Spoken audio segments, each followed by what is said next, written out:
How's everyone doing? I'm the Ruedo 2, and we are going to talk about We're talking about my favorite team, the Los Angeles Lakers, first. And since I finally have my Lakers hat again, yes, I am going to wear my Lakers hat.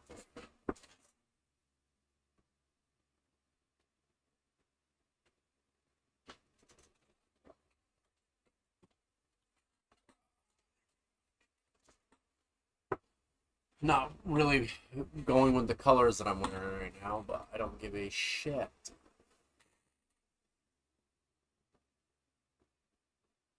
Also, let's let Snapchat know that we're live as well.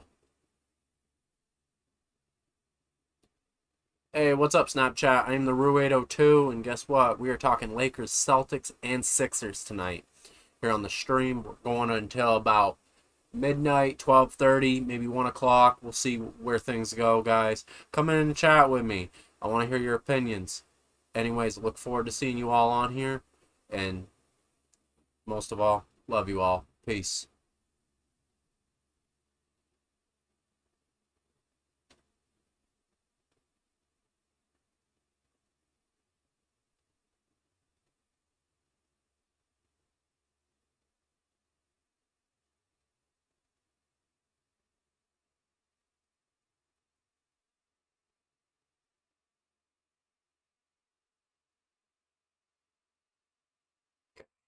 Let's add to story as well here on TikTok. And I gotta get this phone plugged in because it's going to die. And sorry we didn't get our stream schedule out until today, guys. It's been kind of crazy last couple days. My main job has been actually quite uh, a lot on me the past like week. Running around a lot, so. Oh,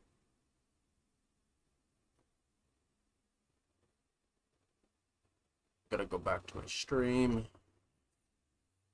There we go. My phone was just acting like POS on my end. Looks like I'm frozen on my end though. All right, there we go. There we go. There we go.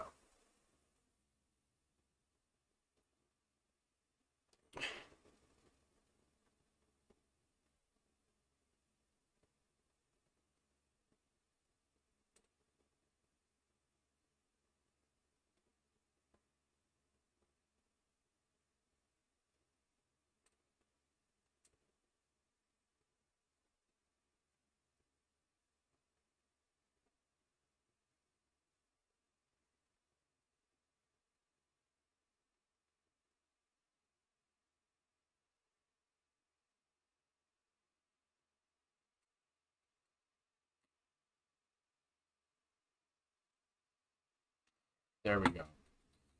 Got it out to the social medias. So we're gonna, like I said, we're gonna start with my Los Angeles Lakers, my favorite squad in the entire world. I'll zoom this in a little bit so we can see this a little bit better, guys, because I'm further away from my screen than you guys will be. So just to do a quick rundown. Oh,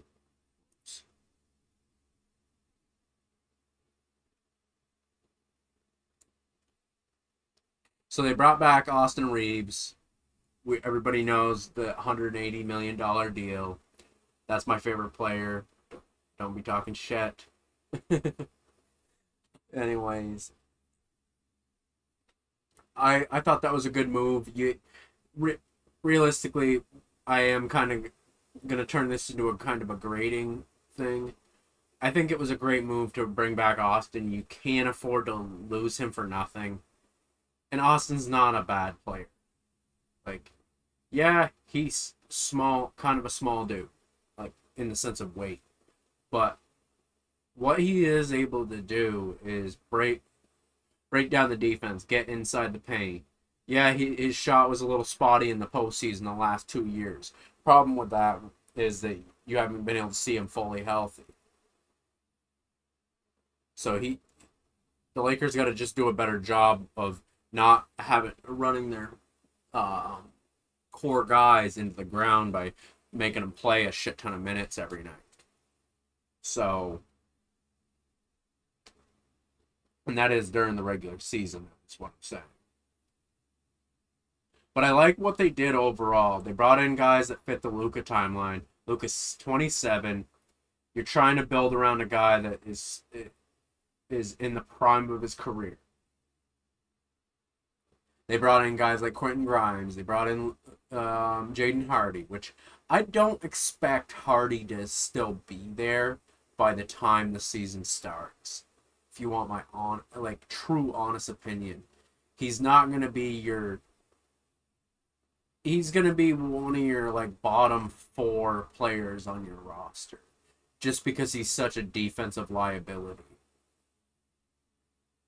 Way more than people think Austin Reeves is a defensive liability. I was looking up the metrics actually earlier.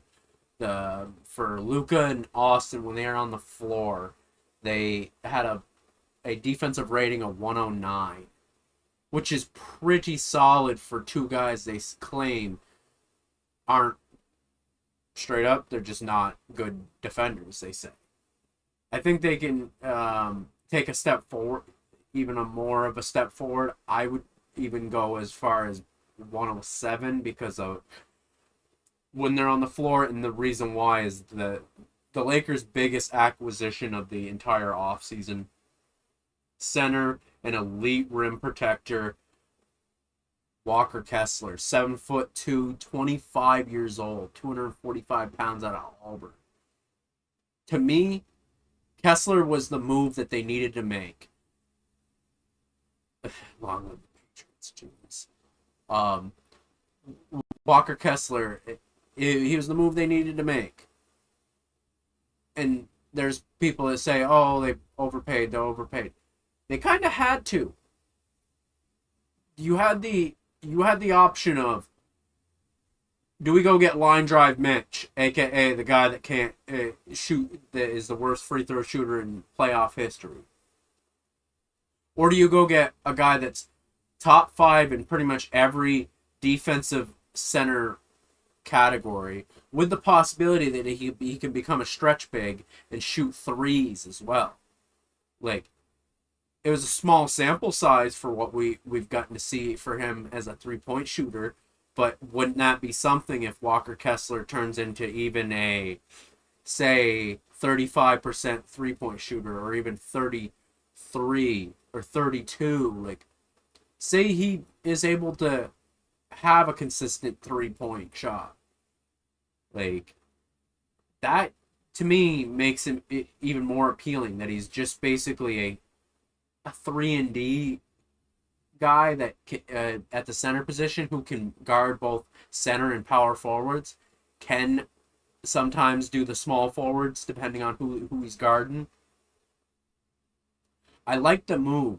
Yeah, they gave up a lot, and a lot of people say, "Oh, there's so much pressure on this kid," and I'm like, Luka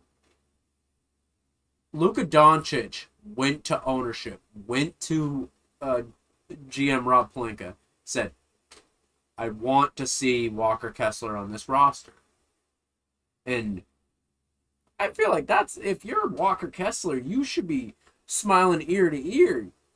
You got one of the best players in the world, not just the league, but in the world, saying, "I want to see you in a Lakers uniform."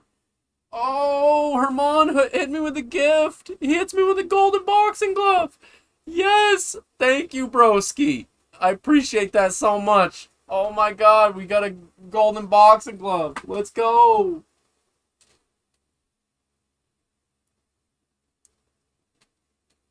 Appreciate you, man.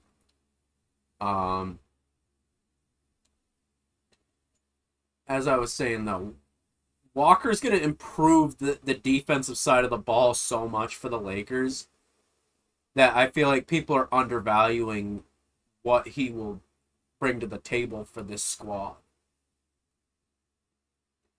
I think he's going to take a lot of pressure off of everybody on the floor, to be quite honest with you guys. I think he's going to take a lot of pressure off of everyone. And I think his defensive energy also can rub off on some of the other guys that are on this squad. Another minimum signing that I was really happy about was the Thibault signing. 29 years old, has all defensive abilities when it comes to the defensive side of the ball. Zalaire Williams, I liked that he was a switchable wing. He can play small forward and power forward. I really like that. And that's the thing. They needed a lot of more wings. I also do love the idea of, and I know a lot of people aren't super like. I know people are high in Lakerland about Adu Thiero, and he was only a second round pick last season. But to me, look for this young kid to take a step forward. Like, I don't know what it is. He reminds me of, like, if you want my honest opinion, he kind of reminds me of like a way more athletic version of like Lamar Odom. Kind of like a Ron Artest. Like, potentially Ron Artest. Ron's one of the greatest defenders I think we've seen, but I think he has that potential to reach to Ron Artest's level. He's got the he's 6'8". He's 22. He has insane athletic ability. And he's shown signs of being a good defender. I want to see this kid take a huge step and take some meaningful minutes. He stepped into the rotation in the playoffs, and he showed his flashes, and I liked that. Another move I want to talk about is the Colin Sexton guy that came from Cleveland. Then he played from in Charlotte and the Clippers, I believe. The Sexton deal I wasn't too crazy over when it first happened, because I knew he's not the greatest defender, but he also has a lot of energy, and maybe they can channel some of that energy on the defensive side of the ball. He's a below average defender, so even if you can get his defensive rating up even just a little bit higher where he's average, I feel like that's a major win for the Lakers, especially on the contract that they gave him. I believe they are only paying him $8 million. So, for a 27-year-old guard who could be an electric spark plug off the bench for scoring, I like the move. And then one of the last moves I'm going to talk about, the Sandro Mamukelele, forward out of Seton Hall. He's 27, 6'9". Has shown the ability to shoot the three-pointer, guys. I'm very excited about this. He is essentially, they're talking about him being like a stretch wing and a stretch big. So I like that. He can shoot the three ball. He should be able to defend people at the four and maybe the three as well because of his size. But he's not known as an amazing defender. He's about an average, maybe a little bit above average, which would be great if the additions of Grimes and among other guys, and even Vando, even though he's like, I hope to see him off the roster because I do think $12.5 million for Vando is killing us a little bit. Vando just needs to figure out, if he could just figure out how to stretch the three-pointer out and actually hit that shit on a regular basis, guys, he could be a stretch 5 or a stretch 4. He realistically can fit better on this team than he could last year's team because of just there's way more shooting, there's way more offense on this team, where there wasn't as much offense on, say, last year's team. See, we got a new person. Eddie! Welcome to the stream, broski. We got the other thing I do gotta say. I like the move for Cameron Carr. Cameron Carr in the draft. I was very happy about that. He's shown very good flashes in summer league, guys. I'm very excited about him. Quentin Grimes, like I said, super excited about him. That was a move that I was like, if we're gonna lose all these guys that we lost, and I'm sad about Rui and I'm sad about Smart. LeBron, the writing was on the wall. There was so much bullshit between him and the front office and ownership, or I should say previous ownership, with the Bus family and stuff like that. I just think the writing was on the wall, and that's why there's just shit that, quite frankly, we're not going to know about because it happened behind the scenes. But I think there's a lot of shit that happened behind the scenes I think that's ultimately what led to LeBron leaving. Because if it was about money, LeBron would be back on the Lakers. If you want my honest opinion. So, but like, it's not. And we'll get to the Sixers and them acquiring LeBron. To me, the Sixers had the best offseason out of everybody. I thought the Lakers had a top 10 offseason for what they lost and what they were able to acquire, especially Landon Kessler, who was probably the top center potentials, like center target they could have grabbed this offseason. Like I said, what was their backup plan? Mitchell Robinson? He ain't gonna play 30 minutes a game. This kid can. And he's still young. Still 25 years old, guys. He's going to be able to play in his first meaningful minutes. So, to me, based off of what the Lakers did in the offseason, and may I remind you, they're not fully done because they're carrying 16 players and they need to be carrying only 50. So, one of these guys has to go. And supposedly Dalton Connect, number 4, the 25-year-old forward out of Tennessee, he's kind of lost his way. He hasn't been the guy that they originally drafted. He started off as kind of a little bit of a lights out shooter, and he slowly just lost that.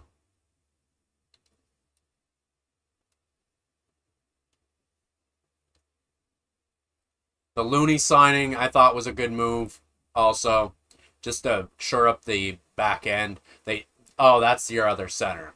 Yeah, they need to get another center, so he's not the only one on the roster. And then we can look at the depth. Yeah, they have Sandro Mamushkavili as one of their centers. Laravia is the current. That's the thing that scares me. Those guys Laravia being the starting power forward is not what I want to see. I would love to see them get their hands on a starting level 4. Even if it's a Kyle Kuzma. And I was running over hypothetical trades so this is the last thing I will say on the Lakers. If you can't get Jonathan Kuminga, I'm going to just say it straight up. If you can't get Kuminga, go get Kyle Kuzma. Go get somebody else that's a starting level power forward. Laravia is great coming off the bench. I don't want to see him as our starter. And I would love to see Kyle Kuzma back in a Lakers uniform if you can't get Kuminga. Kuminga would be more ideal because he brings some defensive versatility on here. And Laravia, I think, can be that 3-and-D guy. I think it's going to take... He's still young, so it's going to take a little bit. But I think he can be that guy for them.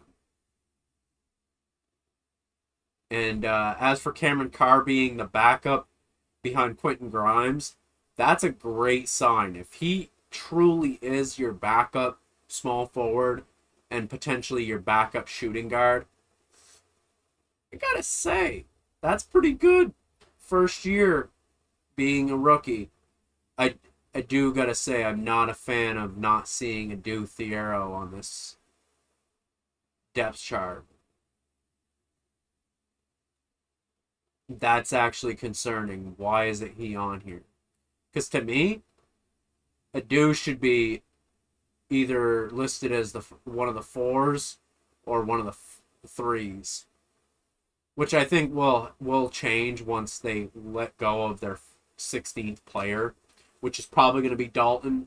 And I feel like you got to hold on to Bronny. Um, and the other guys that you would have is Vando. And I just don't see Vando getting. They're not going to cut Vando because he's $12.5 million on the books. So that's your Lakers breakdown. And my final grade, I think they did a B plus. I think they did a really good job with the offseason.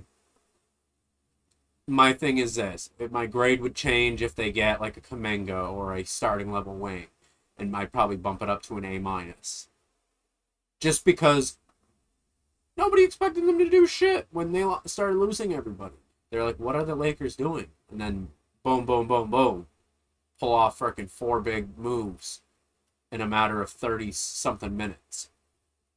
But now we're going to move on to the team that arguably had one of the worst off seasons, in my opinion. You have Mitchell Robinson, who came over to be your starting center. He's always had injury concerns. He does bring over some championship pedigree to a team that already has championship pedigree with Derek White and Jason Tatum. But Paul George for Jaylen Brown is going to probably go down as probably one of the worst trades of all time. You got Paul George, who, when you look at George right now, I'll go click on him specifically. He is 36 years old, just turned 36 this year. He'll turn 37 next year. And if we then also, I'll even go as far as going Paul George's contract.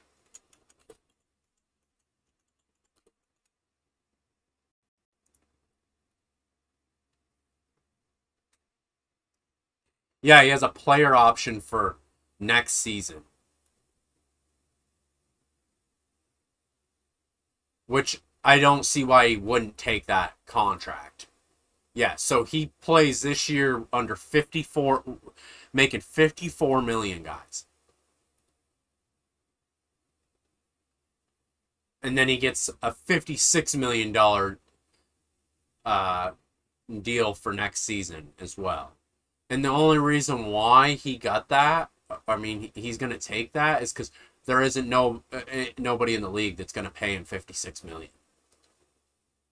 And after that, then you got to think he's probably taking maybe a minimum deal, or not even a minimum deal. He's coming off the bench for somebody.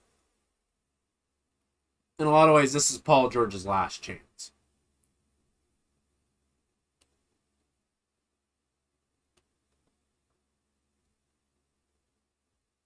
Yeah, he can't be traded until September 6th. And he can't be traded back to the Sixers for 1 year. Quite frankly, he ain't going back to the Sixers. We know that. That trade, just in general, yeah, they got picks out of it. I'm roasting the Celtics hardcore. That was the stupidest offseason that they could have done.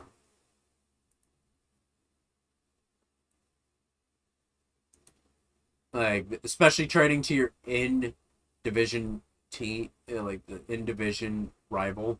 That's a terrible fucking idea. I did like the acquisition of Mike Conley, the vet. I thought that was a great move. Shore up that guard position behind Derek White. I thought that was a great move on their end. So you got him, Conley, and then they also have plenty of young guys. This team is very young, so you're really going to, if you're Boston, you're hoping some of these cheaper guys truly step up because you got 90% of your money being ate up by Paul George right now.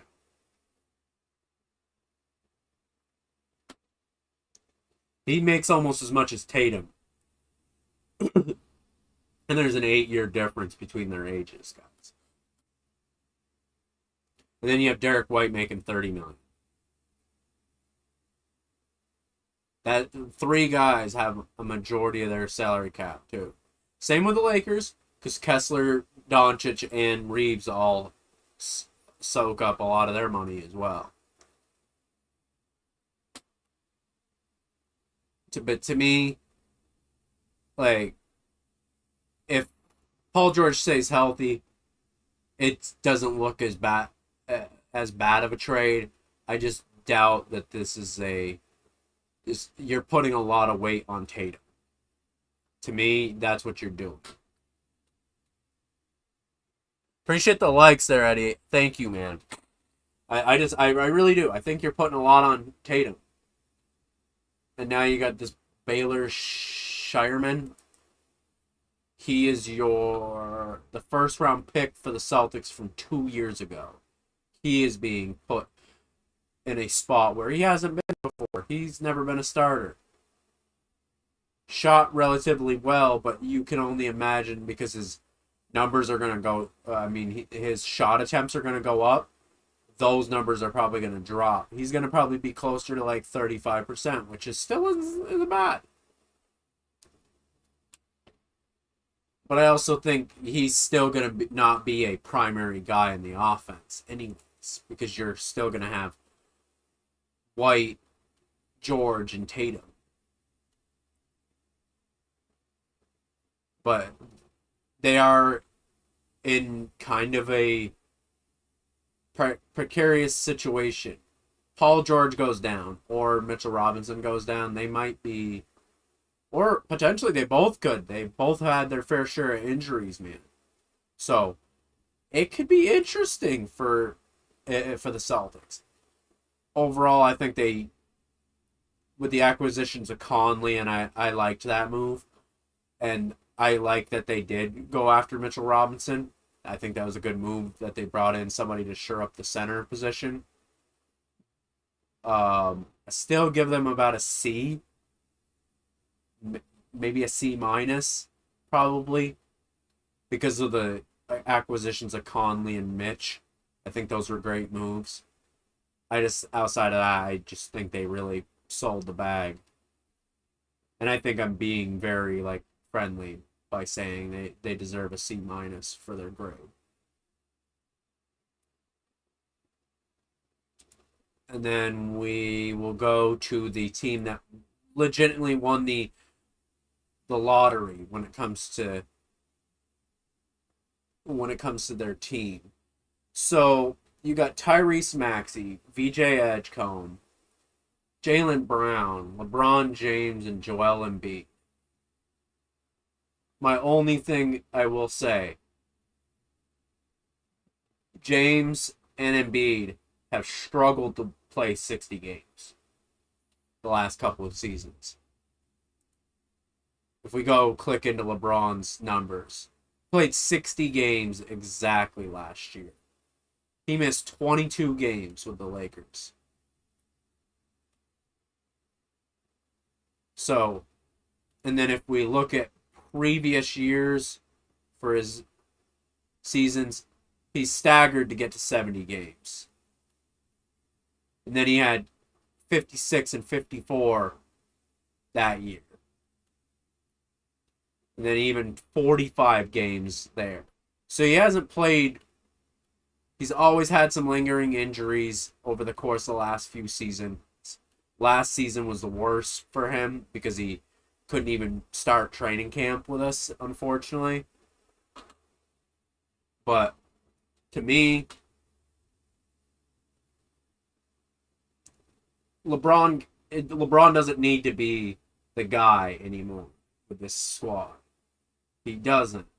He's got so much good talent around him at this point in his career He's 42, going to be 42 by the time we hit the new year. Basically, he's going to be 42 years old. He doesn't have to be the guy anymore.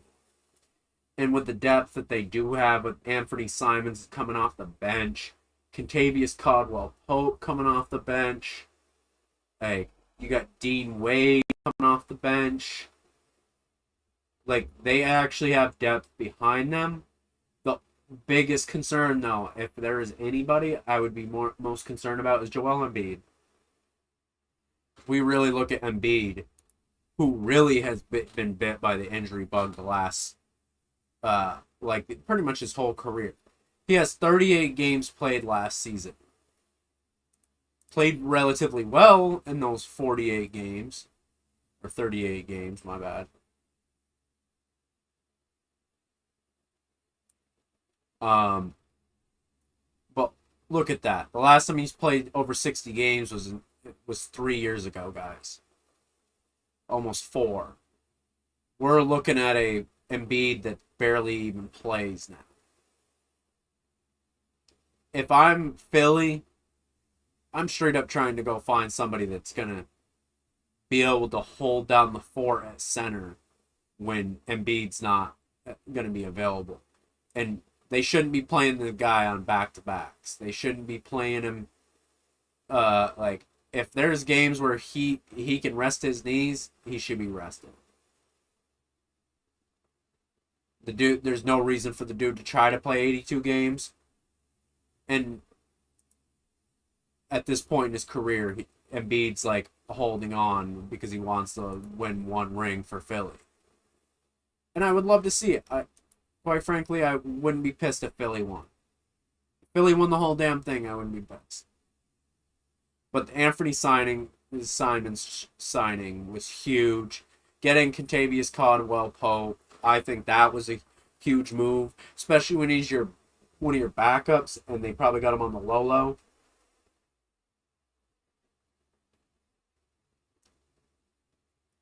Dean Wade coming over from Cleveland.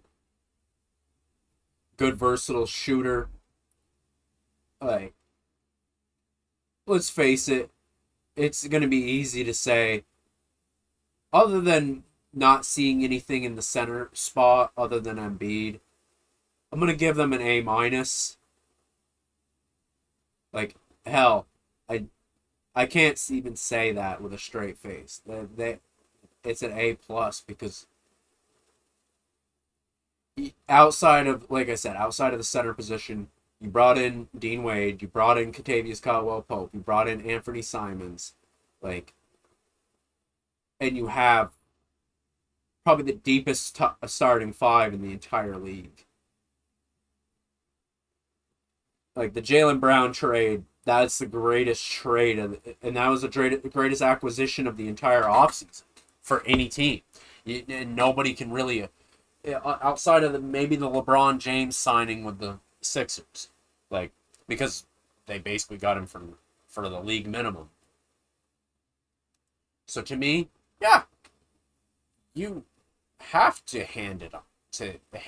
If you're handing the offseason trophy to any team this offseason, it has to be the Philadelphia 76ers. They swung and they smacked it out of the fucking park.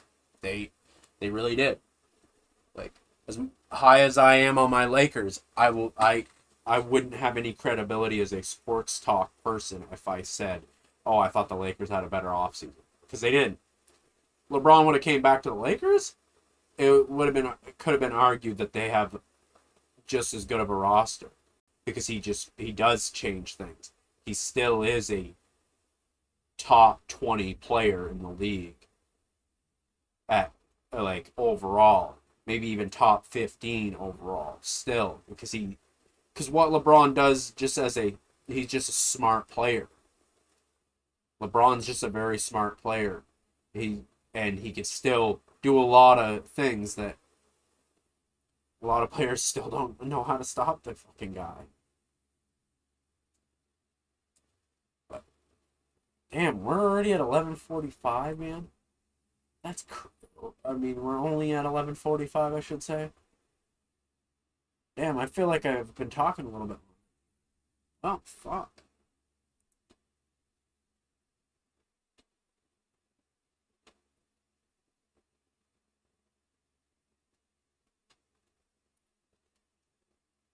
Guess I could talk about some more teams. Why not? The cool part is I will have another guest on tomorrow um, to talk.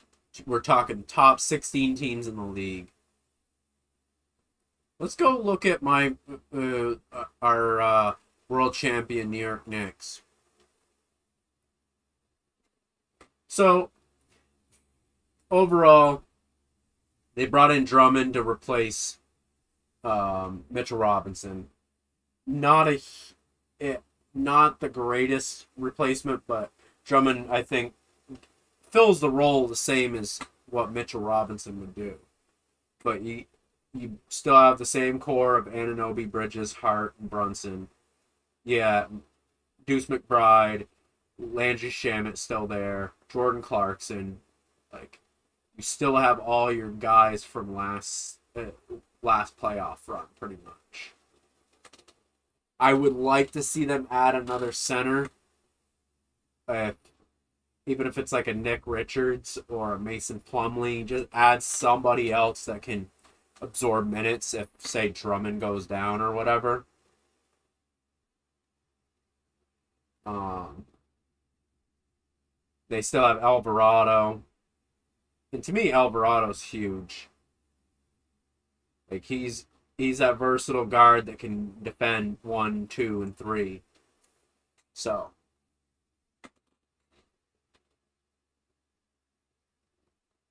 overall, besides losing Mitch, they did a pretty good job of just keeping the band back together and bringing in Drummond.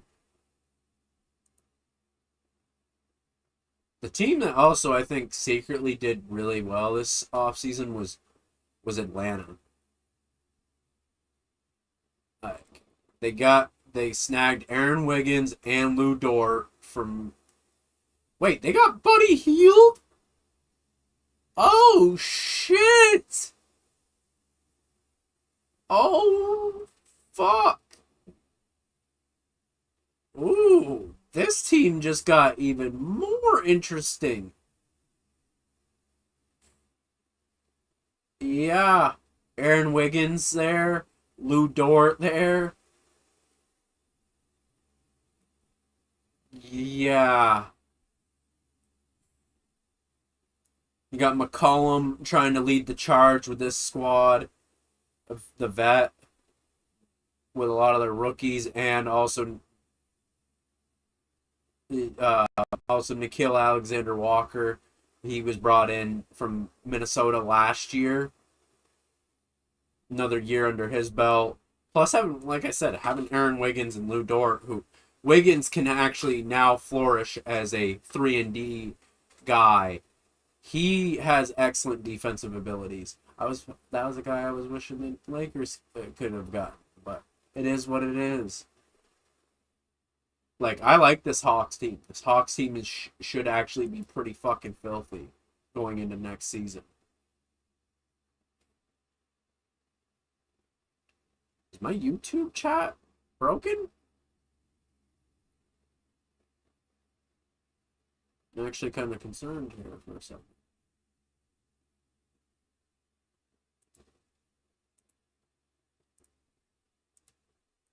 Oh shit!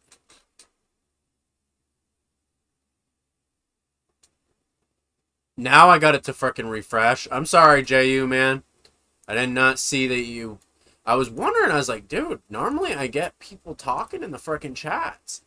I was like, I knew you usually tune in, broski, so that's weird. I don't understand why sometimes my chat just does not load. Because I've been looking over and I'm not seeing anything. I'm like, what the hell, man? Because I know you tune in almost every freaking night, man. So that's interesting to say the least. Why it wasn't popping up. Anyways, Atlanta I think is a great move. I mean, they had a great off season. They're definitely with all the acquisitions the Hawks did, um, I'm gonna have to say they deserve, um, with the additions of Dort and Wiggins. I gotta say that for not losing anybody either, and I don't know how. I do have to wonder how did they get healed.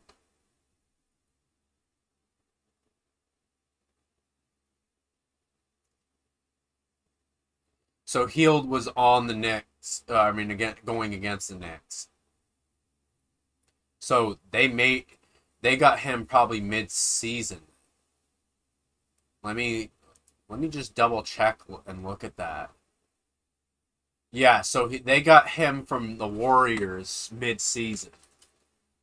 He didn't play a lot of minutes, but I would imagine he's probably going to play a more bigger role. It's just they have so much depth is my biggest thing that I'm looking at with this team. That I and having Jock Landale, a Kongwu, they're very high on.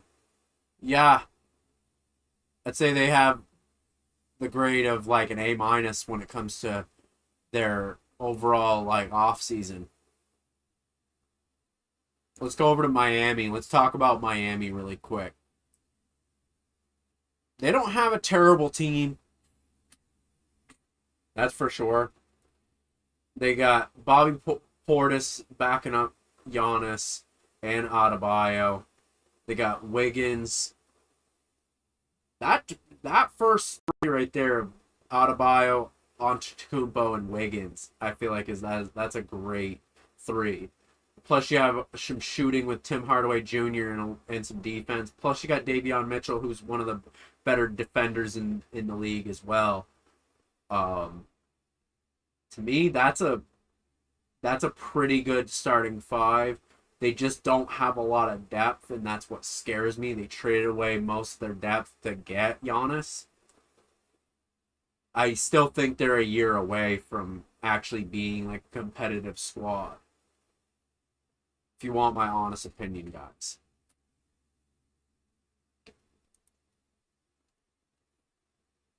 But overall, you have to give them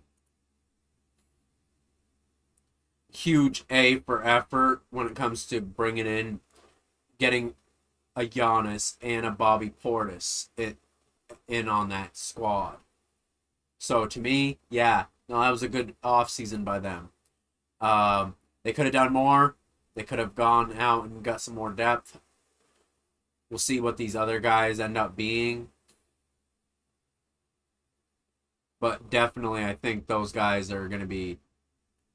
It's going to be huge for Miami if any of these other guys that they have on their roster step the fuck up. Why won't my fucking chat stop being dumb? I gotta move this fucking chat so I can actually see my YouTube chat. Who is their point these days? Davion Mitchell. Davion Mitchell is their point guard right at the moment. And Davion is more of just a defender more than anything. But he is one of the better point of attack defenders in the league.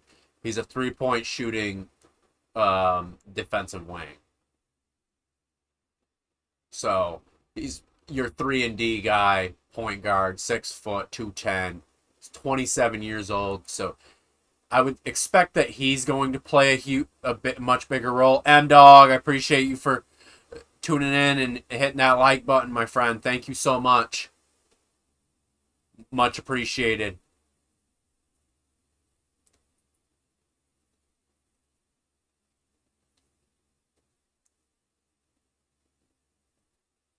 See if we can get those likes up to 1K, guys, for the stream.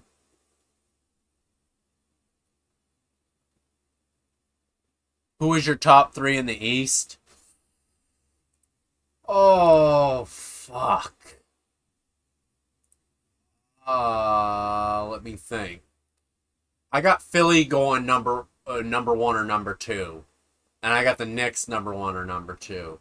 I want to say the Knicks are probably going to be still the number one seed in the East. I think Philly's going to be number two.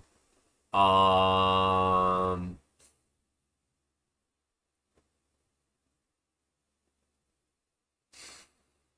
and I'd say maybe Cleveland. Maybe Cleveland.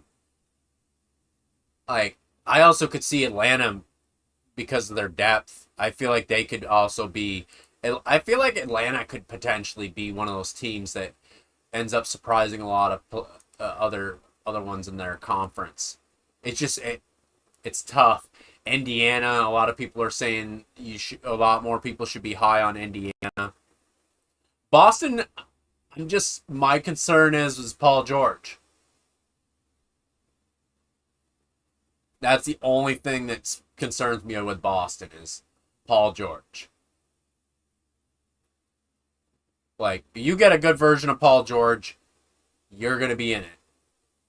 But if you get shitty version of Paul George, that's gonna sink you guys a little bit, and it's gonna require more of the younger guys to truly step up. Hauser being one of those guys.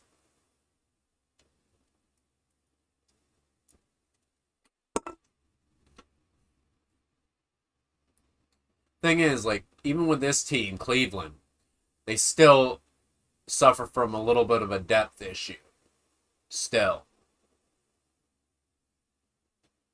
I'll say Boston will be probably top five in the East because still the East still isn't as strong as the West.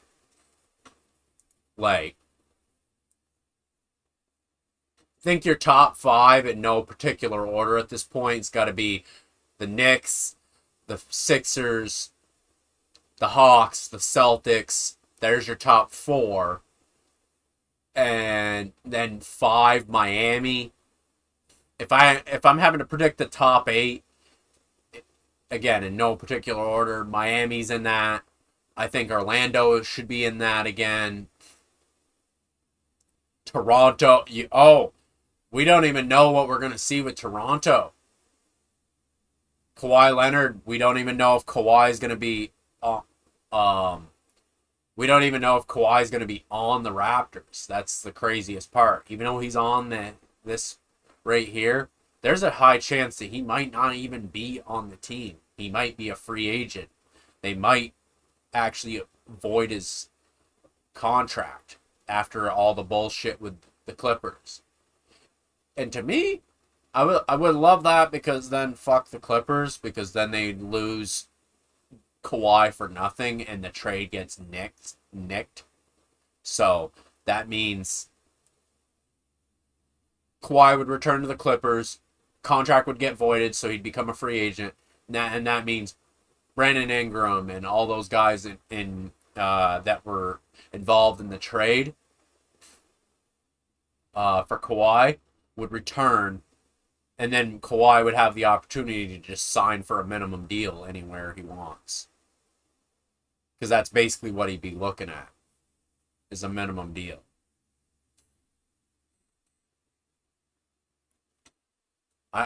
I understand, man. I understand where you're coming from, Justin. I don't know the Celtics as well as you, man. Clearly. It's just like, I don't... On paper, that Jaylen Brown trade was just... They took a significant step back with Paul George.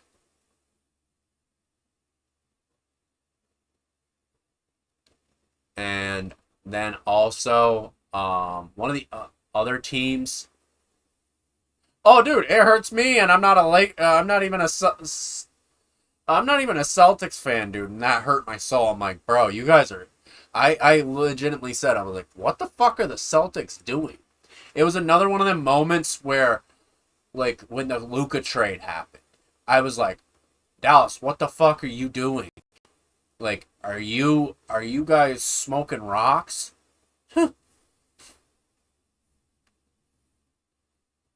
I definitely thought they were smoking rocks. Another team that could be under the radar good, Washington Wizards, man. You got Middleton there. DeAndre Ayton's the backup center behind Alex Sarr. You got AD. If he could stay healthy, you know AD is one of the best players in the league if he's healthy. Trae Young. Like, this team actually could be interesting to watch this year. That's my thing. I definitely think they're going to be in a playoff team. Like, I really think the Wizards are going to be a playoff team this year for the first time in a little while. But yeah, that's your top 8 in the East. Hands down, that's your top 8 in the East, in my opinion. Over in the West, that gets a little bit more fucking difficult. I think it goes in no particular order: OKC, San Antonio, Denver, LA, Lakers, Minnesota T-Wolves, Portland,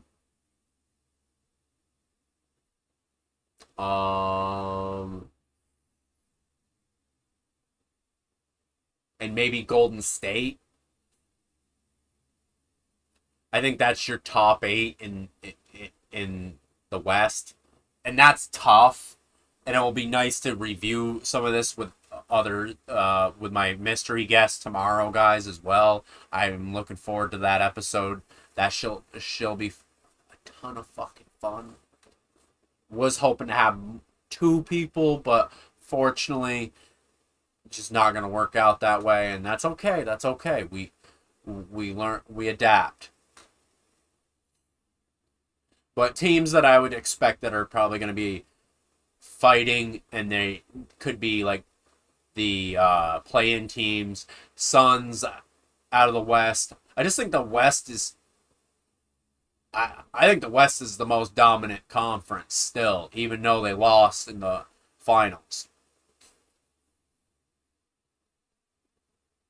And I'm also going doubling down on the Lakers. I'm saying they're going to be they're going to be at least back where they were last season, where they were a 4 seed. Lakers will be a 4 seed this at least. I think they're still a top 4 team in the West, and a lot of it has to do with Walker Kessler and that offense. Luka Doncic is one of the best players in the world, and I don't think anybody can argue with me on that. But there's still things like Denver, for example, that we still... Peyton Watson isn't even rostered by them right now, technically. He is technically still a free agent. There's a lot of things that could still go down with that. Oh, I even forgot about another team in the East. Detroit. Dude. Detroit, Cleveland, Boston, Atlanta, Miami,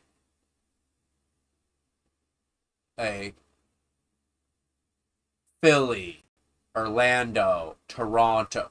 Dude, that might be... Boston's going to have a hard time with some of these guys. Detroit was the number 1 seed last season, so we got to also give them their respects as well when it comes to... And they acquired Isaiah Joe, which I like that move. I don't know. The East is going to be a lot tougher than And they brought in John Collins, too.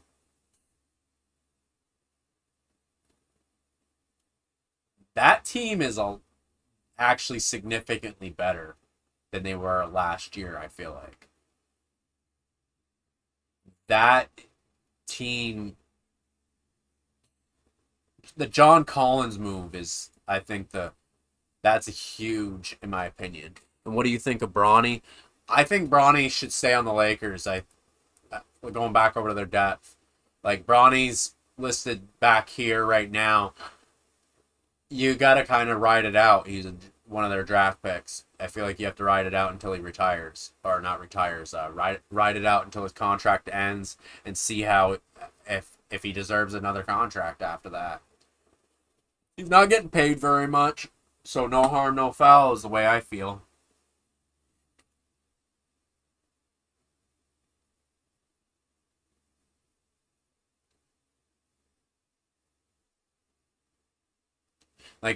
He's not like a Vando who's taking up a shit ton of fucking money here. So, but does anybody else have any more questions as we near the 1 hour mark? And I think that's where I'm gonna shut the stream down for the night.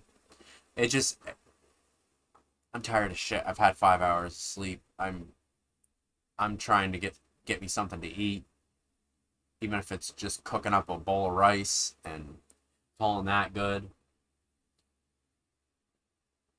But I'm a little hungry and probably gonna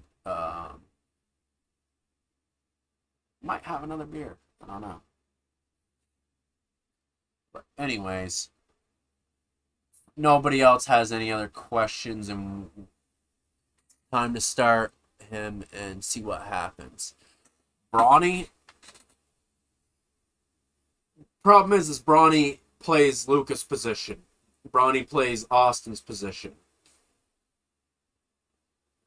I just feel like Brawny is better utilized as a off the bench guard. Like the fact that they have Grimes listed as the fourth point guard, I think is kind of silly. I feel like Brawny should be there and keep Grimes as your backup shooting guard and your backup and your small forward there. So yeah, dude, that bologna sandwich was amazing, broski. That shit hit. That shit hit. Also, how is your game going, my friend? Are you about to make one right now? Too bad I'm a half an hour away, man.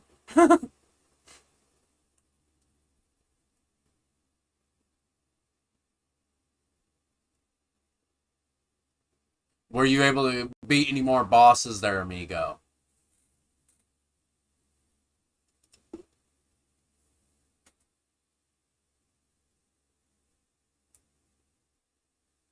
Dope. Did you beat that guy that we ran into the other night, man? The I think it's Merrick is his name.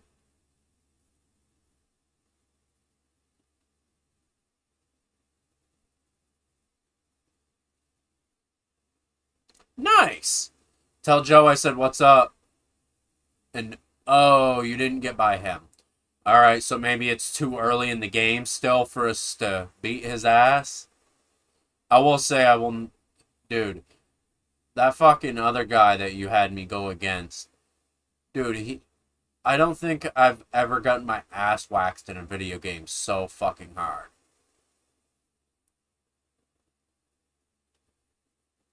That the guy that's supposed to be an endgame boss, that guy skull fucked me on multiple occasions. That was bad. That was bad that he was whooping my ass like he did. And then I find him like, is he even a? Sure though. Yeah, I will never forget the excitement of freaking beating that crab. Dude, that had me over the moon. I cannot believe I actually beat that son of a bitchin' thing. Especially because as my first time playing, I couldn't actually fucking believe I beat him. And then I beat that blood monster thing, whatever the hell it was.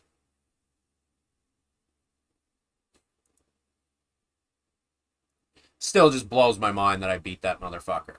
Like I still don't even know how. And no problem. I will say I definitely had a lot of luck on my side on that.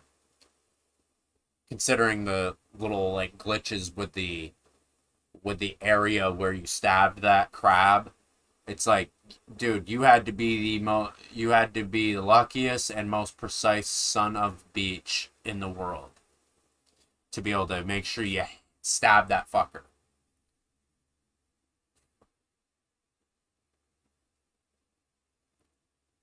But I'm still trying to figure out what I'm gonna play for Friday's stream because I said Friday. I think it's Friday that I said that is gonna be a game stream. I'm gonna continue to mix that up. Have like one video game stream a week because I'm just because I'll be honest with you, Mondays and Tuesday nights, man, I'm gaming. Okay, Sando time. I turned it up. I'm listening. Like, oh my god, my thought is I gotta figure out. I got so many games I still have to like unpack on my game system. Or I mean on my PC here, man. So I gotta figure out what I'm gonna play for Friday's stream. But outside of that, let me know about the box, and we'll plan a day around. Or I mean a stream around opening that box, man. Like, just let me know, because I'm down. I just we just have to make a plan ahead of time when we're gonna do it. Open the box and reveal if one if you become a rich motherfucker off of one card or not. That though I will say I would be shitting bricks. I definitely would shit bricks. And if this was a cartoon, my head would go through the ceiling because I'd fucking jump in joy and boom. Call me Wile E. Coyote. But anyways, guys, I think I'm gonna call it a night. We're at 12:15 almost. Just made it over an hour, everyone. I appreciate everybody that tuned in tonight. YouTube, Twitch, TikTok. Thank you all so much. Thank you, Herman, for hitting me with with your first gift that you've given in the channel. I appreciate that very much. And I will see you guys again tomorrow night. And I'll have my mystery guest. I won't ruin it. It'll be a nice little addition to the stream as well. So looking forward to it. See us around 11 o'clock ish. I'm going to try my best to actually be on. I might be start adjusting my stream times, making it so we start at like 11:10, just so I have enough time to get set up. Because it always seems like it's 11:10, 11:15 when I'm getting set up. But much love, everybody. I appreciate you all very much. Love you all. Peace out. Have a wonderful night. Stay safe. And see you all again tomorrow night. Peace.